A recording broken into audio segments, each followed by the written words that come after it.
that will endure. Through the ages, stories sing. Behind me, the Ganga still flows, and I'm actually standing in the Ganga, or rather trying to get in. It's tremendously cold, and I am right here. So, the last story we talked about how Bhishma was born, how he changed from how Shantanu met Ganga, and resulting in the birth of Bhishma. Bhishma, who went on to become the regent of Hastinapur, raising the Pandavas and the Kauravas. But while he was doing that, while he was raising the Pandavas and the Kauravas, we have to understand who the protagonist of the story was.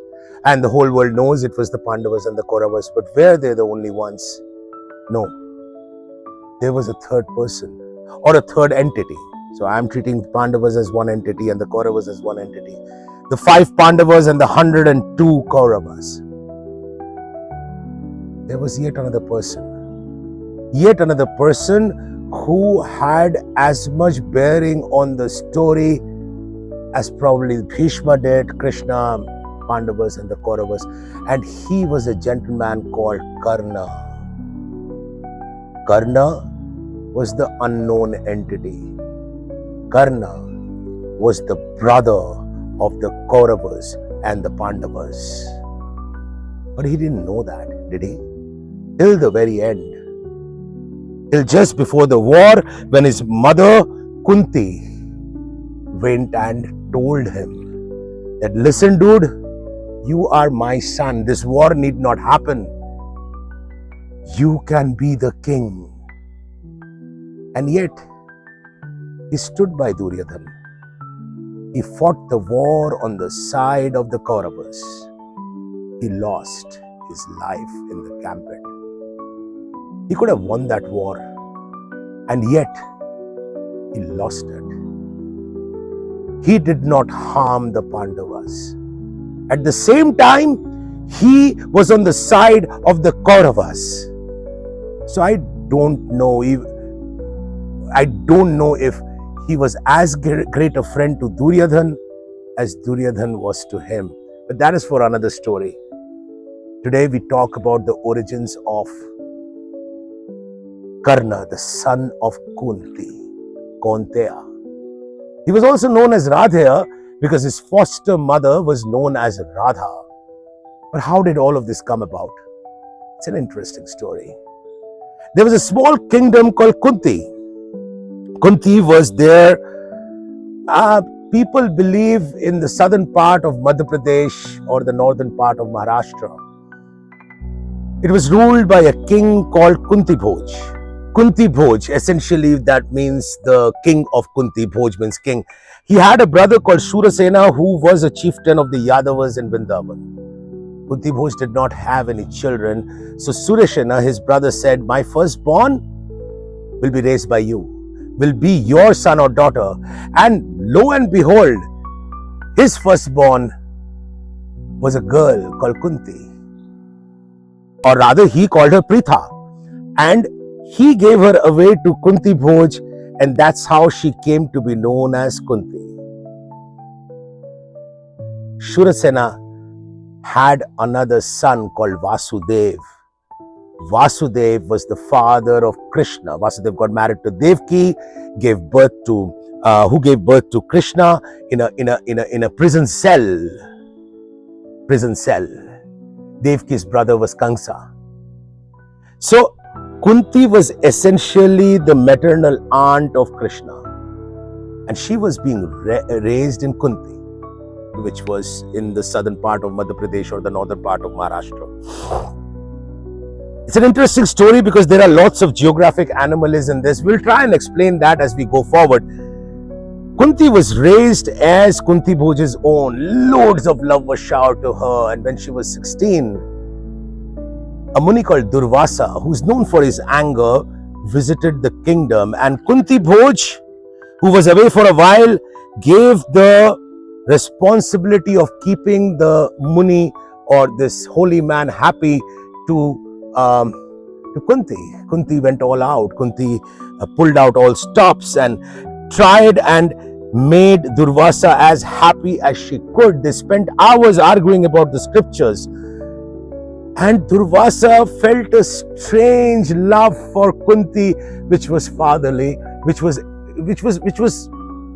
like a guru. And when Durvasa's time in Kunti was in that kingdom was over, Durvasa called Kunti to a room and taught her a mantra that could enable her to summon any god and have a child with that god. Kunti laughed, not in front of Durvasa because that would anger him, but Kunti kind of laughed in her mind and said, what nonsense. Anyway, Durvasa went away, and one morning, the 16-year-old Kunti, who was raging with hormones, a beautiful girl who was experimenting with life, said, okay, let me use that mantra and see, because she went out to the balcony and saw the splendid sun and said, what if the sun were to make love to me? And she prayed, and lo and behold, the sun came right down. Splendid man, made half of gold, shimmering in the skies, a man of ethereal beauty, and he made love to Kunti for a few days. And Kunti was with child. The sun god went away, telling Kunti that your son is going to be the greatest archer the world has ever seen. He is going to be a man known for his knowledge of the Vedas, of the Vedangas, of archery, and of being a man known for his philanthropy. She was scared. After all, she was an unmarried woman in a traditional Indian society with a child in her stomach. She was pregnant. She was scared. Eventually, she gave birth to a beautiful baby who was already wearing a kavach and a kundal. From his birth, kavach means armor and kundal means earrings. These would grow with Karna as he grew older. But the sun god told her one day in her sleep that these would make him invincible. But she could not accept him. She did not know what to do. So she went and put him in a box in a golden cask with all the clothing and the bedding, went down to the river one day and floated him inside the river. Now here is where the dilemma starts. Was she right in doing so? Was she right in not accepting her own son and sending him away? But remember, she was a princess. She would be ostracized forevermore. Eventually, she got married to Pandu and had the Pandavas. But what happened to that small child? That child flew down the river and went and was found by a Suta. Suta is a lower grade Kshatriya. A Suta called Adhirath, who was a charioteer, who was a driver.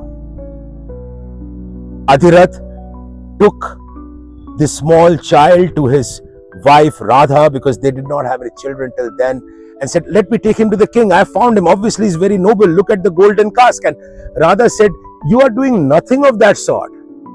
He is my son. The gods have given him to me. From today, he will be known as Radhe. His father named him Karna as well. And he was raised in the house of a charioteer. Later on, took learning from Parashuram and then challenged Arjun in the tournament. And we all know the story after that, and I will tell it again in the eventual episodes. But there's a small thing about geography. Because Adhirath stayed in Hastinapur, Kunti is in the lower half of Madhya Pradesh. How did the cask reach Hastinapur? Because Hastinapur is upstream, right? And the Ganga really doesn't flow downstream in Madhya Pradesh. So how did the cask find its way? There are many theories to this. Some say that Adhirath belonged to Anga, the land of which Karna later on became the king. And yet others believe that Kunti, before her childbirth, went to a place near Hastinapur to avoid the ostracism that would yield to an unborn mother. And that is where she carried out the act of floating her child in Ganga. And that's how the cask was carried down to Hastinapur, where Adhirath worked as a charioteer with the Kauravas. Be that as it may, a prince, the son of Surya Devta, the grandson of Shurasena, was raised to become a charioteer's son. Fact is, he later on went and got trained under Parshuram. The same Parshuram who trained Bhishma and Drona. And eventually he challenged Arjun. But that's another story. The life of Karna was packed with contradictions. And I have a lot of things to say about that. And in some eventually stories, I will. But now we have laid the basis for the rest of Mahabharata to follow. We have learned about all the chief characters, the Pandavas, the Kauravas, Bhishma. Some are left out, which I'll tell in the following stories. Karna, Pandu, Dhritarashtra, Satyavati, Ganga, Shantanu. Onwards to the main text now. Till the next time, stay curious. Yes, and share, like, comment, subscribe. Tell me what you like and tell me more what you don't. Tell me the stories from the Mahabharata that you would like to hear. Till the next time, stay curious, because it's all about stories.